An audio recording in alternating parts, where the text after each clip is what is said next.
नमस्कार दोस्तों। मैं हूं आप सबका दोस्त सौरव कुमार और मैं स्वागत करता हूं आपके अपने हिंदी यूट्यूब चैनल जिसका नाम है सौरव कुमार एकेडमी। तो आज की इस वीडियो में हम बात करेंगे पॉलिटी के क्वेश्चंस के बारे में। पहला मैंने जो है पॉलिटी के क्वेश्चन आपको बता दिए हैं, ठीक है। आई बटन पे क्लिक करके देख लें आप, ऊपर वीडियो में दिख जाएगा आपको, ठीक है। तो वो पार्ट 1 था। अब ये क्या है, पार्ट 2 है। तो मैं आप जैसा आपको कहा है कि 300 क्वेश्चन करवाऊंगा मैं उसके बारे में, ठीक है। तो ये जो क्वेश्चन कराऊंगा मैं वन लाइनर होंगे, ठीक है। तो अगर आप चैनल पे नए हैं तो चैनल को पहले सब्सक्राइब कर दें और वीडियो को लाइक कर दें। तो चलो वीडियो को शुरू करते हैं। तो पहला प्रश्न है आप सबके सामने, एंग्लो इंडियन समुदाय को किसके द्वारा नामांकन किया जाता है? Who is nominated to the Anglo Indian community? आपको आंसर पता है तो कमेंट करके बता दें। तो एंग्लो इंडियन कम्युनिटी को कौन करता है नॉमिनेट? प्रेसिडेंट के द्वारा किया जाता है, ठीक है। प्रेसिडेंट के पास पावर होती है, उनके द्वारा किया जाता है ना, राष्ट्रपति हमारे। अगला प्रश्न है आप सबके सामने,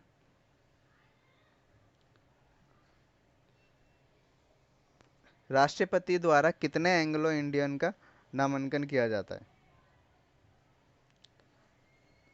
how many Anglo Indian nominated by president? तो इसका सही आंसर क्या है? आंसर इसका है क्या? दो।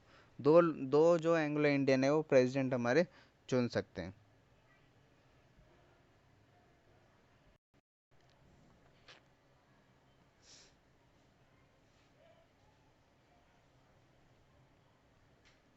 अगला प्रश्न देखते हैं क्या दे रखा है कि how many types of fundamental rights are?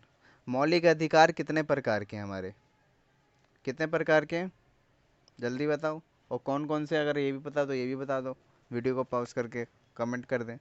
तो इसका सही आंसर क्या है? 6। टोटल हमारे कितने हैं? 6। पहले 7 होते थे लेकिन उन्हें हटा दिया गया है। राइट टू प्रॉपर्टी जो है हमारा वो 7वां था लेकिन उसको हटा दिया गया था, ठीक है। तो टोटल अभी कितने हैं? 6 हैं हमारे पास। कौन कौन से हैं? तो पहला कौन सा है आपका? Right to equality, right to liberty, right against explanation, right to freedom of religion, cultural and educational rights और राइट टू कॉन्स्टिट्यूशनल रेमेडीज़। तो कौन कौन से हैं आपके हिंदी में जानते हैं? समानता का अधिकार, स्वतंत्रता का अधिकार, शोषण के खिलाफ अधिकार, धर्म की स्वतंत्रता का अधिकार, संस्कृति और शैक्षिक अधिकार और संवैधानिक उपचार के अधिकार, ठीक है। तो ये हमारे टॉप क्या है, 6 जो हैं फंडामेंटल राइट्स हैं। काफ़ी इंपॉर्टेंट है, आपसे क्वेश्चन में कई बार पूछा भी जाता है कि जैसे समानता का अधिकार कौन सा आर्टिकल है, किस आर्टिकल में इसके बारे में बता रखा है। तो ये सारी चीज़ें भी जो है आपके दिमाग में रखने वाली बातें हैं। अगला प्रश्न है, how many years is the term of president? तो राष्ट्रपति का कार्यकाल कितने वर्ष का होता है? तो राष्ट्रपति का कार्यकाल कितने पद का होता है? 5 साल का होता है। अगर हम बात करें राष्ट्रपति के बाद अगर जो नया राष्ट्रपति आएगा, है ना, अगर उनकी बात करें तो वो कैसे आते हैं? तो जब पहले क्या होता है कि जो ये प्रेसिडेंट है हमारे, जो राष्ट्रपति हैं, पहले जब तक दूसरे प्रेसिडेंट की नियुक्ति नहीं करते हैं तब तक ये अपना इस्तीफा नहीं देते हैं या फिर अपने पद से नहीं हटते हैं। तो पहले जब दूसरा प्रेसिडेंट, जो न्यू प्रेसिडेंट अपॉइंट हो जाते हैं, उनके बाद जो है ये अपना इस्तीफा देते हैं या फिर जो भी त्याग पत्र करने के बाद हटते हैं। पहले नए प्रेसिडेंट की नियुक्ति हो जाती है उसके बाद। अगला प्रश्न देखते हैं। तो which state has the largest number of representative of Lok Sabha? Lok Sabha में सबसे ज़्यादा प्रतिनिधि किस राज्य में से हैं? लोकसभा की बात कर लें या राज्यसभा की भी बात कर लें, है ना, तो सबसे ज़्यादा एक ही स्टेट से। अगर लोकसभा की बात, अगर राज्यसभा की भी बात करें तो दोनों का आंसर क्या है? यूपी। यूपी जो है उत्तर प्रदेश है, चाहे लोकसभा की बात करें चाहे राज्यसभा की बात करें। सबसे ज़्यादा जो हमारे हैं वो कहाँ से हैं? यूपी से बिलोंग करते हैं।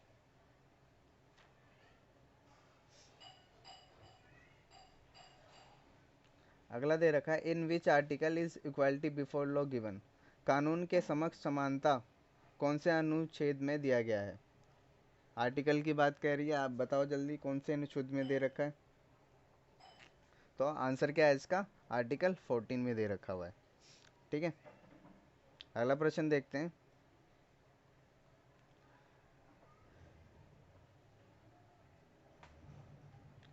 In which article of the Indian constitution is the official language of the union given.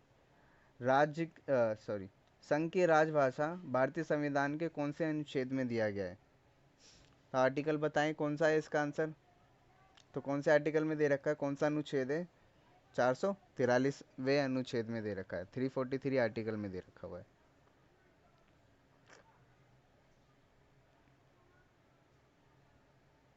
ठीक है, आर्टिकल 343 में दे रखा है।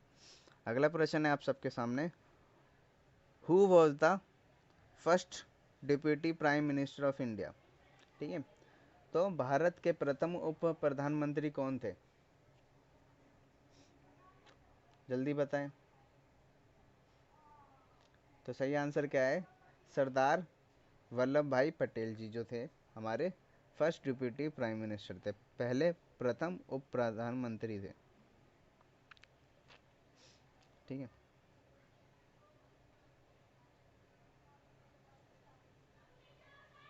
To become the vice president of India at least how old must be a person. Bharat के उपराष्ट्रपति बनने के लिए कम से कम व्यक्ति को कितने वर्ष का होना चाहिए, बताएं जल्दी। तो क्या होता है, जैसे अगर हम बात करें प्रेसिडेंट की, ठीक है, या फिर वाइस प्रेसिडेंट हो गया, या फिर गवर्नर हो गए, ठीक है, इन तीनों की एज जो है, मिनिमम एज कितनी होनी चाहिए, भारत का नागरिक होना चाहिए, और मिनिमम एज कितनी होनी चाहिए, 35 ईयर होनी चाहिए। ओके, मिनिमम जो एज है वो 35 साल का होना चाहिए, अगर उन्हें प्रेसिडेंट, वाइस प्रेसिडेंट या फिर गवर्नर बनना है, किसी भी गवर्नर बनना है किसी भी स्टेट का, या फिर प्रेसिडेंट बनना है हमारे इंडिया का, तो उनको कितना होना चाहिए, 35 ईयर का होना चाहिए।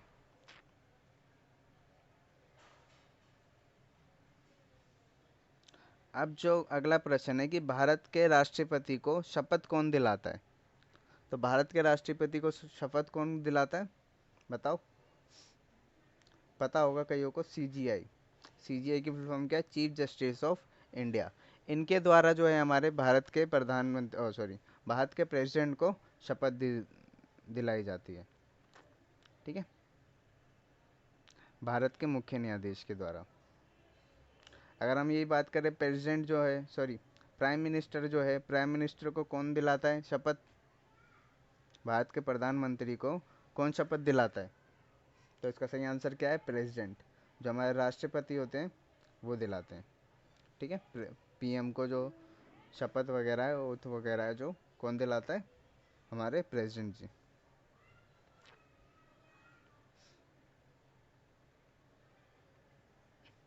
अगला प्रश्न है आप सबके सामने, who was the first Lok Sabha speaker of India. Bharat के प्रथम लोकसभा अध्यक्ष कौन थे। तो आपसे पूछ लेता है एग्जाम में, क्या है कि फर्स्ट भी पूछता है, और अब तो क्या करने लगा है कि सेकंड लोकसभा के स्पीकर कौन थे। तो ऐसे करते करते क्वेश्चन जो है अब गवर्नमेंट जॉब में जितने भी है चेंज हो रहे हैं। ठीक है, तो इसकी बात करें तो ये कौन थे, हमारे जीवी मवलंकर। ठीक है, मतलब क्या नाम है इनका, गणेश वासुदेव मवलंकर जी जो थे हमारे पहले भारत के प्रथम लोकसभा अध्यक्ष थे। ठीक है, गणेश वासुदेव।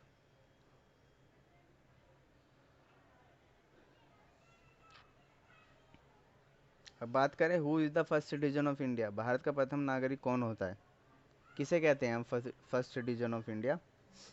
तो जो हमारे प्रेसिडेंट होते हैं, जो प्रेसिडेंट होते हैं, जो राष्ट्रपति होते हैं हमारे, उन्हीं को हम क्या कहते हैं, first person, sorry, first citizen of India, first person कह लो।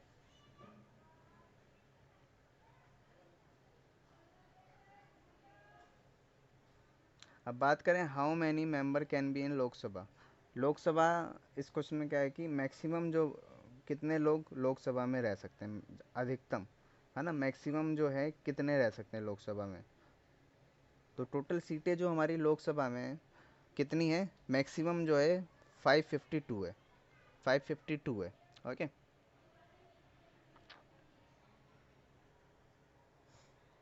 अगर इसमें 552 में भी बात करें तो 530 जो है हमारी स्टेट्स की होती है, ठीक है।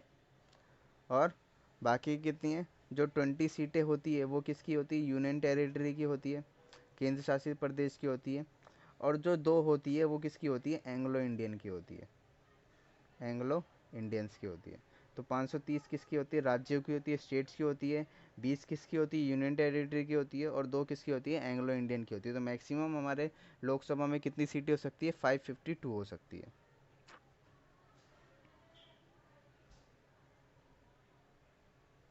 अगर हम बात करें what is the minimum age of person to be A member of Lok Sabha, अगर आपको लोकसभा का मेंबर बनना है तो मिनिमम जो एज है वो कितनी होनी चाहिए।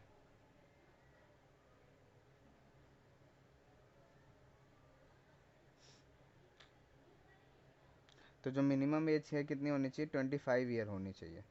अगर लोकसभा का आपको अध्यक्ष बनना है तो मिनिमम कितनी, न्यूनतम आयु कितनी होनी चाहिए, 25 वर्ष के होने चाहिए आप। ठीक है, ये कितना होना चाहिए, 25 ईयर है। ठीक है, सही आंसर।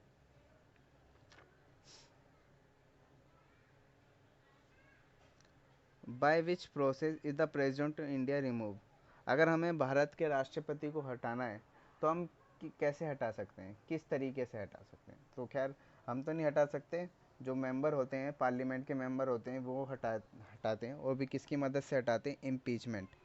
ठीक है, इम्पीचमेंट की मदद से जो है राष्ट्रपति को हटाया जाता है।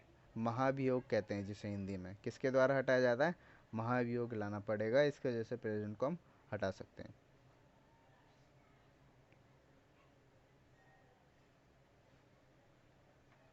अगला प्रश्न है, the fundamental duty in the constitution of India is drive the from the constitution of which country, Bharat के संविधान के मौलिक कर्तव्य को किस देश के संविधान से लिया गया है। तो मैंने आपको करवा भी रखा है, वो वीडियो में लिंक है, देख लेना आप ऊपर। ठीक है, प्रेसिडेंट टॉपिक के अंदर आपको मैंने जो बेसिक पॉलिटी के बारे में करा कर उसमें बता रखा है मैंने। ठीक है, तो इसका सही आंसर क्या है, कहाँ से लिया गया है, रशिया से। जो फंडामेंटल राइट्स हैं वो कहाँ से लिए गए, हमारे रशिया से, रूस से ले रखे हैं। ठीक है, और वो उस टाइम पे क्या था, यूएसएसआर, सोवियत संघ था, वहाँ से हमने लिया था। ठीक है, जो फंडामेंटल जो है हमारा फंडामेंटल एफडी जो है हमारा फंडामेंटल ड्यूटीज़, वो कहाँ से ली गई है, हमारी रशिया से ली गई है, रूस से ली गई है। अगला प्रश्न है आप सबके सामने, which writ is in the constitution of India to protect personal liability, व्यक्तिगत स्वतंत्रता की रक्षा के लिए संविधान में कौन सा रिट है। तो जैसे अभी मान लो आपके साथ कुछ बुरा हो रहा है ना, और आपको बताया नहीं जा रहा कि आपके साथ ऐसा क्यों हो रहा है, तो ये जो है आपके मौलिक कर्तव्यों की हानि होती है। ठीक है, एक रिट दे रखा है हमारे में, उसका नाम क्या है, हेबियस कॉर्पस, उसका नाम क्या है, हेबियस कॉर्पस। एक बार जब हमारी आज़ादी की लड़ाई चल रही थी तो एक रूल लाया गया था जिसकी वजह से क्या था कि सबको जेल में बंद कर देंगे बिना किसी उसके, बिना किसी मुकदमा चलाए। तो गांधी जी ने क्या किया था कि बोला था कि ये तो हेबियस कॉर्पस का उल्लंघन किया जा रहा है ना, ब्रिटिशर के द्वारा। तो उन्होंने केस लड़ा था, उस चक्कर में अपील करी थी कि आप बिना किसी वजह के हमारे किसी को भी आप जेल में बंद नहीं कर सकते हैं। ठीक है, तो क्या नाम है उसका, हेबियस कॉर्पस, हेबियस कॉर्पस, इधर लिखा है हेबियस कॉर्पस। लास्ट प्रश्न है आप सबके सामने, when was the first meeting of the constituent assembly held, संविधान सभा की पहली बैठक कब हुई थी। तो पहली बैठक कब हुई थी संविधान सभा की, तो इसका सही आंसर क्या है, 9 दिसंबर 1946 में जो है पहली बैठक हुई थी। ओके,